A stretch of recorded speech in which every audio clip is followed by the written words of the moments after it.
Haleluya, puji Tuhan, salam sejahtera bagi kita semua, keluarga besar GPDI LSAD Magelang. Kita bersyukur pada hari ini kembali kita bisa menikmati kebenaran firman Tuhan. Dan judul firman Tuhan pada saat hari ini adalah Bermadah bagi Allah. Kita buka bersama Alkitab kita di dalam Yesaya 12 ayat yang keempat sampai ayat yang keenam. Sekali lagi, Yesaya 12 ayat yang keempat sampai ayatnya yang keenam. Demikian firman Tuhan. Pada waktu itu kamu akan berkata, bersyukurlah kepada Tuhan, panggillah namanya, beritahukanlah perbuatannya di antara bangsa-bangsa, masyurkanlah bahwa namanya tinggi luhur. Bermasmurlah bagi Tuhan sebab perbuatannya mulia, baiklah hal ini diketahui di seluruh bumi.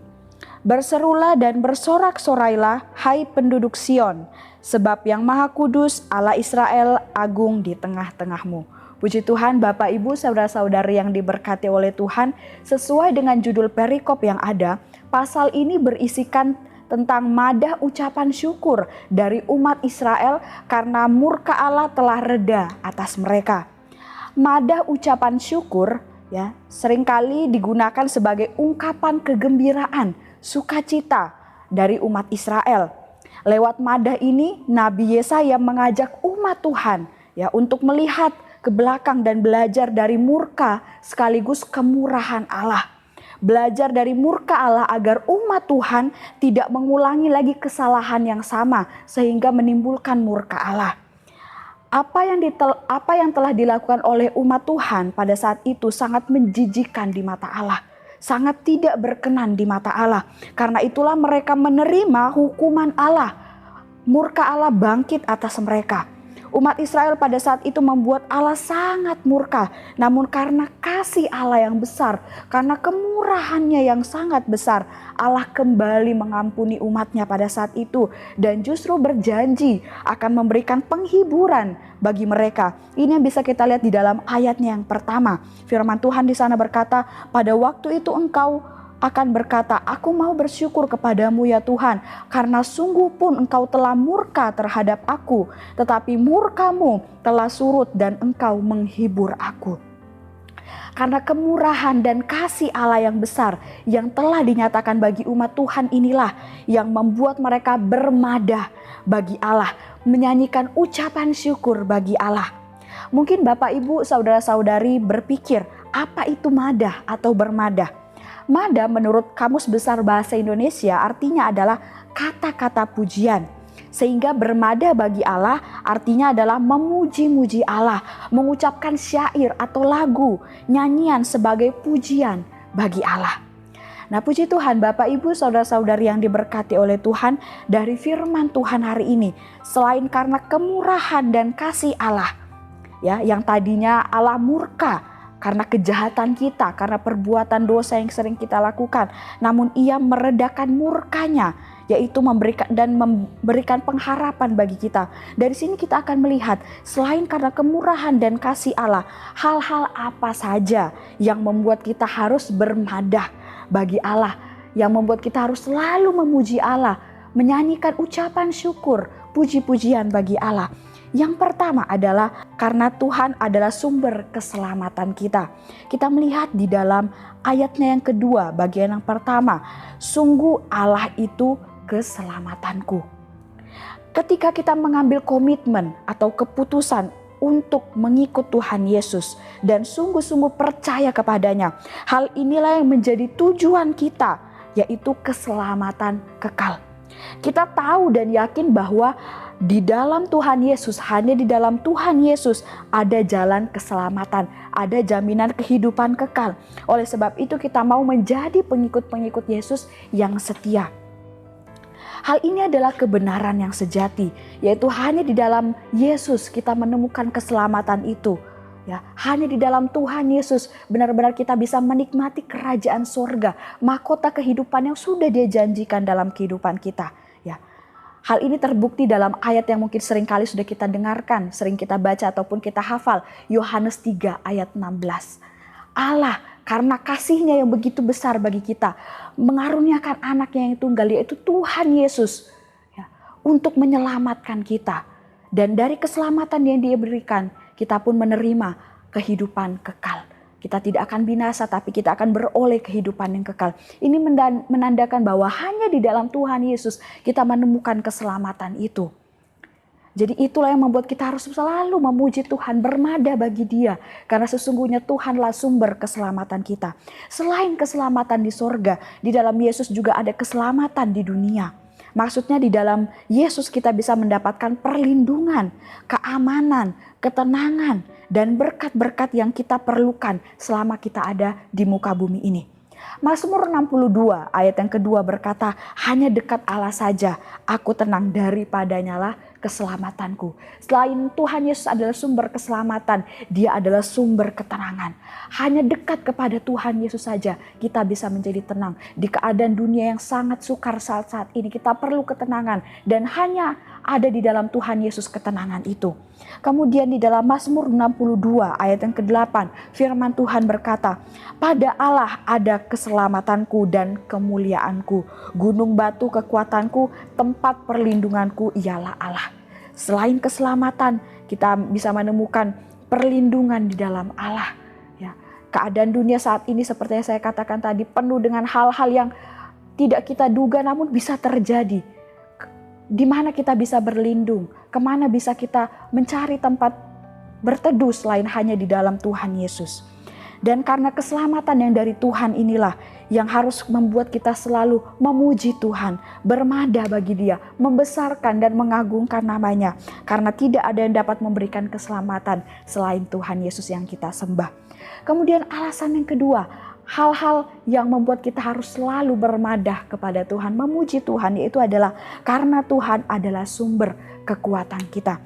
Masih di dalam ayatnya yang kedua, di sana dikatakan, sebab Tuhan Allah itu kekuatanku dan mazmurku. Ia telah menjadi keselamatanku.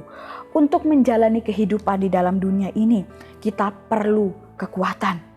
Dan kita tidak bisa hanya mengandalkan kekuatan kita sendiri, mengandalkan kepandaian kita sendiri, mengandalkan kemampuan kita sendiri. Sebagai umat Tuhan yang setia, yang sungguh-sungguh mengiring Tuhan, kita pasti menyadari bahwa sumber kekuatan kita hanyalah berasal daripada Tuhan. Mazmur 28 ayat yang ke-8 berkata, Tuhan adalah kekuatan umatnya dan benteng keselamatan bagi orang yang diurapinya. Saat-saat ini kita sedang menghadapi keadaan-keadaan dunia yang sulit, yang sukar. Pandemi yang ada membuat banyak hal berubah dan menyebabkan ketakutan, kecemasan, kekhawatiran dan lain sebagainya. Untuk mampu menghadapi semua itu, kita perlu kekuatan yang berasal daripada Allah. Hanya Tuhan yang sanggup memberikan kita kekuatan yang menyertai kita supaya kita bisa mampu menghadapi keadaan dunia yang sukar saat-saat ini. Seperti yang dikatakan di dalam Yesaya 40 ayat 31. Jika Bapak Ibu membacanya di rumah, saat kita menantikan Tuhan, ya, kita selalu berseru kepadanya. Kita akan mendapat kekuatan baru yang berasal daripada Tuhan. Sehingga saat kita menjalani kehidupan yang sukar ini, kita tidak akan menjadi lemah. Tapi kita akan semakin kuat karena ada Tuhan Yesus yang selalu memberikan kekuatan baru itu di dalam setiap kehidupan kita. Oleh sebab itu, mari kita mau selalu bermadah bagi Allah, memuji dan memuliakan namanya. Karena tanpa kekuatan yang berasal daripada Tuhan, kita tidak mampu menghadapi keadaan dunia yang semakin sukar saat-saat ini. Dan puji Tuhan, Bapak Ibu saudara-saudari yang diberkati oleh Tuhan, ketika kita bermadah bagi Allah, harus juga disertai dengan yang pertama, ucapan syukur. Kita melihat di dalam ayat yang keempat bagian pertama, di sana dikatakan, pada waktu itu kamu akan berkata, bersyukurlah kepada Tuhan. Ketika kita memuji Tuhan, kita harus mengucapkan syukur juga kepada Tuhan. Berterima kasih kepada Tuhan karena kebaikannya, karena kasihnya, karena perbuatan-perbuatannya yang dahsyat dan ajaib dalam kehidupan kita. Bersyukur tidak hanya dalam keadaan sukacita saja, tidak dalam keadaan yang penuh dengan berkat saja, tetapi juga dalam masa yang sukar. Saat ini dalam masa-masa yang sukar kita hadapi, perlunya kita selalu mengucap syukur kepada Tuhan. Seperti yang dikatakan di dalam 1 Tesalonika 5 ayat yang ke-18, mengucap syukurlah dalam segala hal, sebab itulah yang dikehendaki Allah dalam Kristus Yesus bagi kamu. Bagi kita semua, Allah menginginkan supaya ucapan syukur itu selalu ada dalam mulut kita, kita naikkan kepada Dia. Kemudian selain kita mengucap syukur, saat kita memuji Tuhan, kita juga harus disertai dengan menceritakan tentang perbuatan Tuhan yang mulia kepada banyak orang. Seperti yang dikatakan di dalam ayat yang keempat, bagian yang ke B sampai ayat yang kelima. Beritahukanlah perbuatannya di antara bangsa-bangsa, masyurkanlah bahwa namanya tinggi luhur, bermasmurlah bagi Tuhan sebab perbuatannya mulia, baiklah hal ini diketahui di seluruh bumi.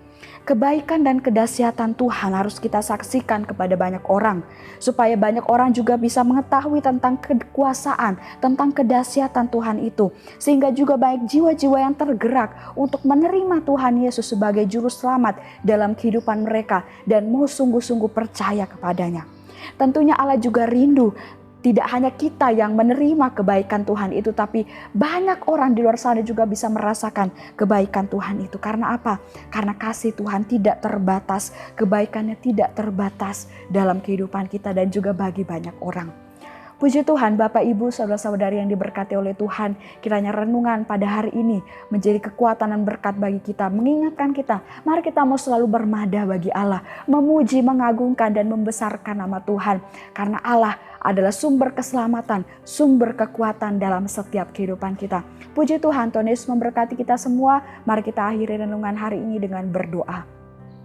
Segala puji syukur, hormat, kemuliaan kami persembahkan kepadamu Tuhan. Engkau Allah kami yang baik, Engkau Allah kami yang luar biasa. Kami bersyukur buat kebenaran firman-Mu pada hari ini. Kiranya menjadi kekuatan bagi kami, mengingatkan kami Tuhan. Kiranya kehidupan kami selalu memuji Engkau, meninggikan nama-Mu, membesarkan nama-Mu. Karena Engkaulah sumber kekuatan dan keselamatan dalam setiap kehidupan kami.